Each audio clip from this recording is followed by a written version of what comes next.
Hi there. I'm Lise Colucci, and I'm one of the life coaches at queenbeing.com, where we help you to discover, understand, and overcome narcissistic abuse in toxic relationships. I hope this is working. Looking different for some reason on the screen. Okay, so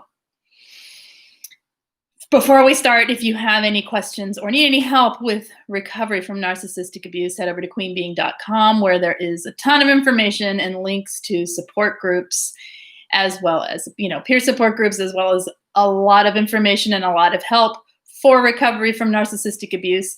You can also get links to code there, or you can check in the main description of any video if you need help or you want information about coaching with myself or with Angie or with any of our teams.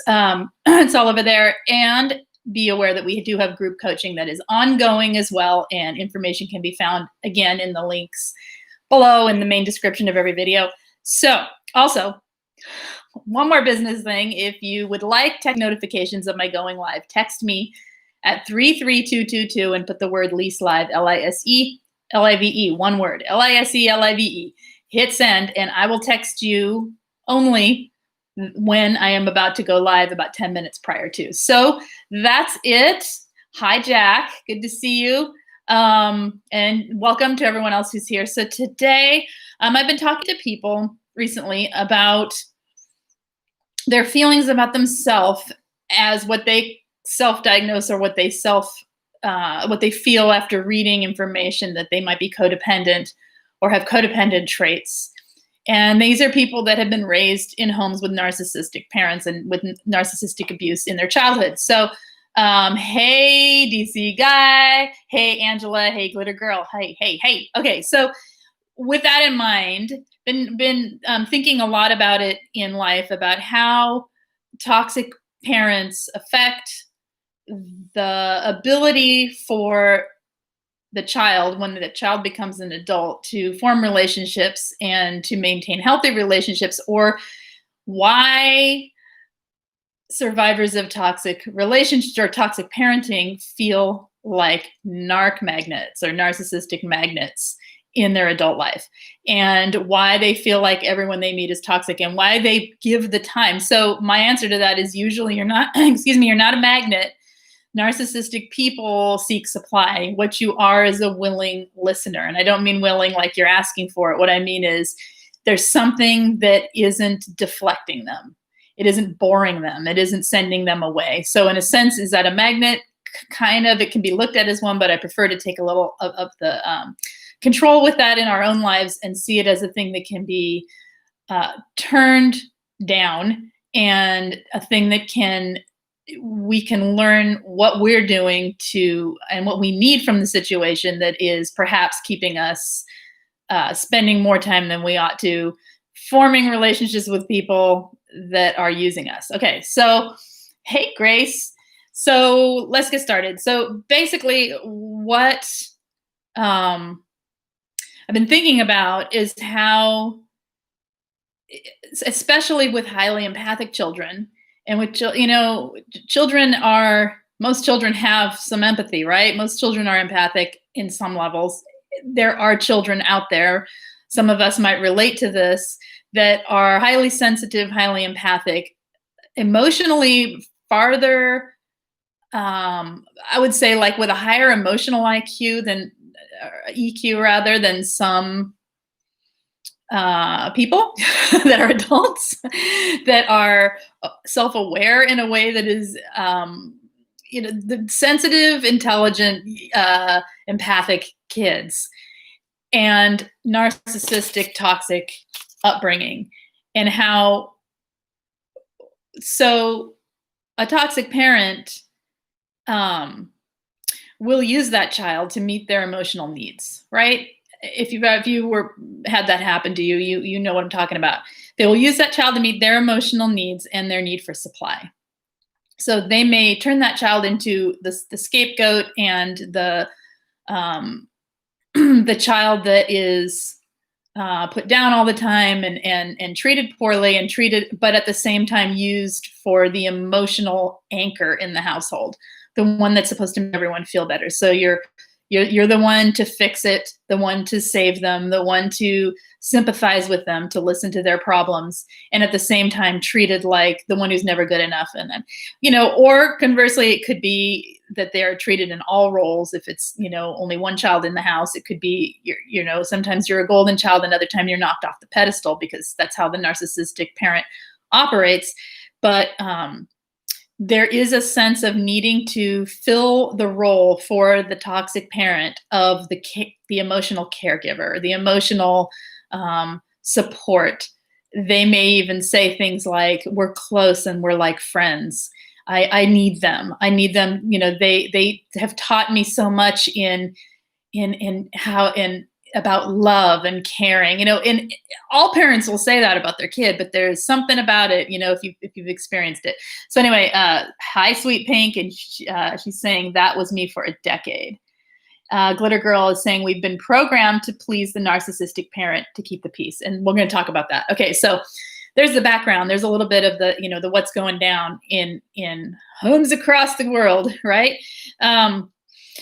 So I'm going to read from notes, because this is kind of it's a topic that can get me kind of emotional, because it's obviously affecting not only us adult survivors did it affect, but it's affecting the next generation of children coming up. It's affecting those of us who co-parent. Many people co-parent with toxic people who listen to us here and who are seeking help through our various areas of help. So it's affecting their children. So it's the children in our households. It's the children in people we don't know as children. It's out there, and so it to me is it kind of makes me sick when I think about it. So I have a lot written down, and I'm going to be looking down and reading. Okay, so I can keep going. All right. As a child, you are learning from the way our parents emotionally treat us. Of course, you're learning from the toxic parent that you are responsible for the emotional well-being, not only of that narcissistic parent, but of all people. You are taught that if you give and you give and you give and give enough, that you might get crumbs of affection back. You are taught that you are responsible, and if you do not give this affection because you know how, if you don't give this attention and this affection, you're praised for having it. Oh, you're such a good person. You're such a wonderful, loving person. And then if you don't give that love, you're selfish and you are self-centered and you only think of yourself. So it flips back and forth often. It's your fault. You know better than to be so sassy. And here you are being sassy. Well, you're a kid. You're going to be sassy, right? So, but it's thrown at you with the words of, you should know better because I know you know better. Does that make sense? Like, it is used as a tool to then devalue the child. Hi, Belle, how are you?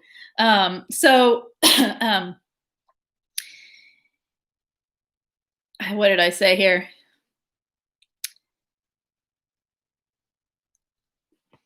What? I can't read my writing.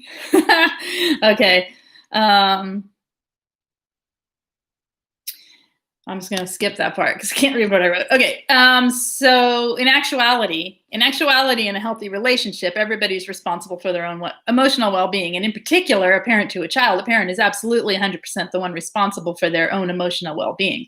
That's not to say a child shouldn't learn to be compassionate and kind and the right words to say to apologize, or, when they're doing, of course we need to teach the socially beneficial things of how to relate.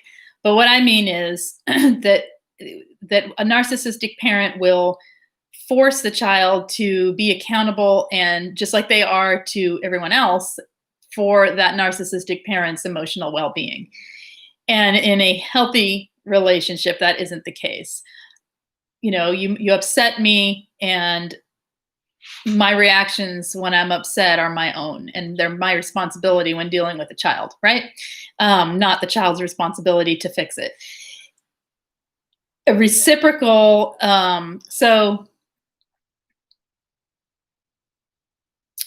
what did I say? I said, in actuality, we are all responsible for our own emotional well-being, and may choose to have responsibility within a reciprocal relationship to share the load of that emotional. So, in other words, if you have an adult friendship or partnership, if somebody says, "I'm really sad today," it's not your responsibility to fix them, but you may choose to be there and listen and participate in helping that person feel better, of course, right? But in a toxic relationship, whether it be, borderline personality disorder or narcissism, when they become toxic, a person might say, "I'm sad today."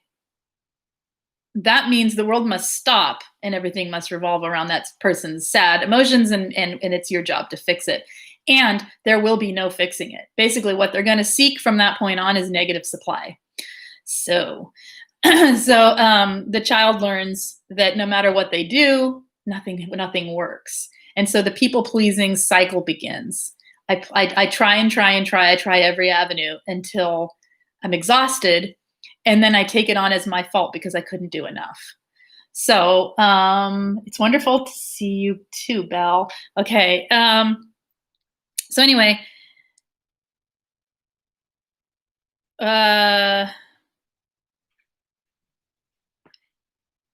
let's see. Basically, what the narcissistic parent and what the child is learning through that is that there is no emotional boundaries between people. And that is a huge piece of codependency, as we know, and it's a huge piece of people pleasing, that we don't understand or relate in a healthy way to emotional boundaries. So Angela's saying, when they do the dance to make everyone happy, we never succeed. Right. Excuse me. Okay. I should have water. I'm talking too much in one day. Okay.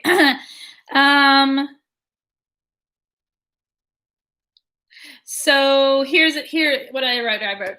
How a narcissist might use a child's empathy and how it's taught. How this is taught. If you basically, we're taught, if you don't give because you know better and you know how to give, then you're selfish. And often that's taught. So, or you're not trying hard enough, or you're a difficult child, or you're, whatever it is, some negative thing about the child, instead of the narcissist being accountable for their own emotional states, which we know they can't be. So there we go. So they may do things like reward the child and say things like how proud they are of the child's ability to give, and and a child may feel special, and anything they can do to create the dependency back. And here's the thing: when you're a little kid, it isn't just an emotional mind game that's being played. Like when we're adults, it's on a different level. Like when a narcissist is creating the same exact dynamic within an adult to adult relationship, it's this next piece has to be built in when it's to adults. With a child, it's built in automatically. And that piece is, this whole thing is about the child's survival. The child's need, that we are born as humans, with a will to live and survival instinct. So the child's reaction to the parent and the child's people pleasing behaviors become, twisted up with a survival instinct. So basically, if you do not please, you may not make it to the next day, right? As a kid, what would happen to me? Who would take care of me? It must be my fault. I'll take the blame. I'll do the work. I'll do this. And it puts a child in a very stressed out, anxious position. So then what else can they do except fill the role that's being presented to them? Whether it be the scapegoat, the golden child, the confidant,